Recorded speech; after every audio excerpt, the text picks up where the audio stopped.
squashgame.com, and welcome to the show. It's going to be a 3-2-1 show this week, and what I mean by that is I just want to mention a couple of ideas. The first one is there are 3 ways to hit the ball generally into the wall, whether it's a side wall or the front wall. The first way is to hit the ball so that it rises out of the front wall.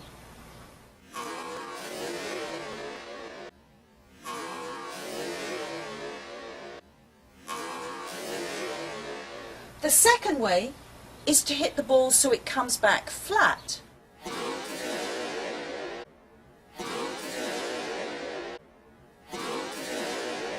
And the third way is so that it comes down.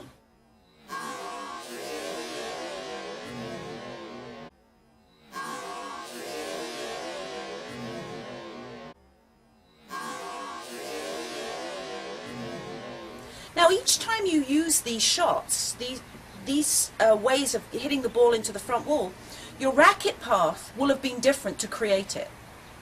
So obviously if I want the ball to rise out of the front wall, my racket path has to be from low to high, from low to high. If I want the ball to go flat into the front wall, my racket path has to be flat. And if I want the ball to go down off the front wall, my racket path has to be from high to low, high to low. So obviously, when I'm trying to hit a lob, it's useful to get the ball to rise out of the front wall. But actually, that's not that good if I'm trying to play a drop shot. Or if I'm trying to hit a volley to the back of the court quickly, I want the ball to go flat out of the front wall. I definitely don't want it to rise, because if it does, it's going to be overhit, the ball will come off the glass, and before we know where we are, instead of hitting a really tough ball for your opponent to get, they could have a cup of tea and read a book before they go and hit that next shot. And the same when you're hitting, let's say, a volley drop. If I go from high to low, that ball's going to drop quickly off the front wall and it's going to stay short. But if I hit a volley drop that's got any sort of rise on it, I'm in all sorts of trouble because the ball's going to come back too far. So what I'd like you to do is I'd like you to make sure that when you're hitting the ball, you don't just watch where the ball goes, but you watch how it comes out of the front wall. Start paying attention to it, because it'll make a difference to how you strike the ball. And then on those lines, I want you to also think about how you move your racket to get ready for those shots. So when you're going forwards to the ball, lift your racket up, because that's most of the time what you want to do. You want to hit the ball flat, and you want power. And when you move backwards to the ball, drop your racket down so that you can now hit the ball with a bit more rise. Think about those things as you're practicing, and build that in, and you'll be surprised how much more efficient you get on the squash court. And talking about efficiency, I want you to think about something that you could do on the training aspect of it that could really help your game. And you know, we've got our racket to worry about, we've got our feet to worry about, and we've got the ball to worry about. So let's remove the ball. Let's get you training, going to the shots, pretending to hit them, but actually with no ball. It's called ghosting. Now you can use this ghosting in so many different ways.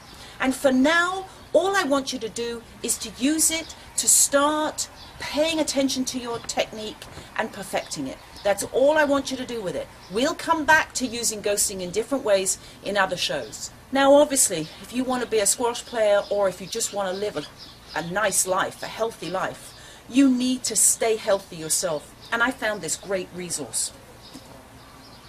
Natural Health, Natural Medicine. And it's by Andrew Weil. I don't know how to say it. Weil? Anyway, great read. And in it, he's actually got a whole bunch of stuff on even working out. How to work out, how to eat. It's a very worthwhile book. And I recommend that you actually at least thumb through it. I'm not asking you to read the whole thing, but fascinating read. And now it's time for Ask Barb. And I got a question from Daniel. And he wrote in saying, is there an etiquette for a singles warm-up? And he means on the court. And Daniel, there is absolutely a singles etiquette. I agree with you. So many people don't actually apply it, but this is how you should warm up. And this is what polite warming up is. First of all, you hit one ball to yourself.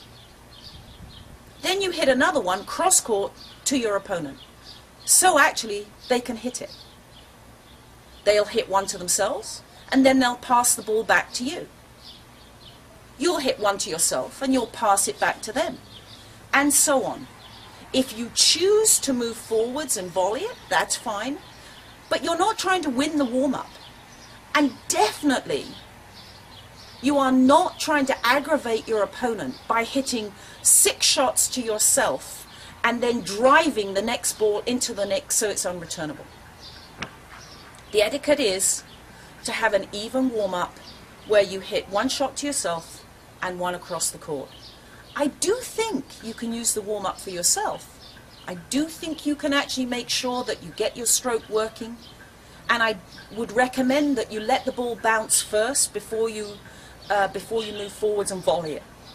Your idea is to get your own rhythm, but definitely there's an etiquette in this, and if you use that etiquette, I'm sure that you'll find that even the game will be played more fairly. Anyway, this is Barb Cooper from helpmysquashgame.com, signing off, wishing you the best. See you next show.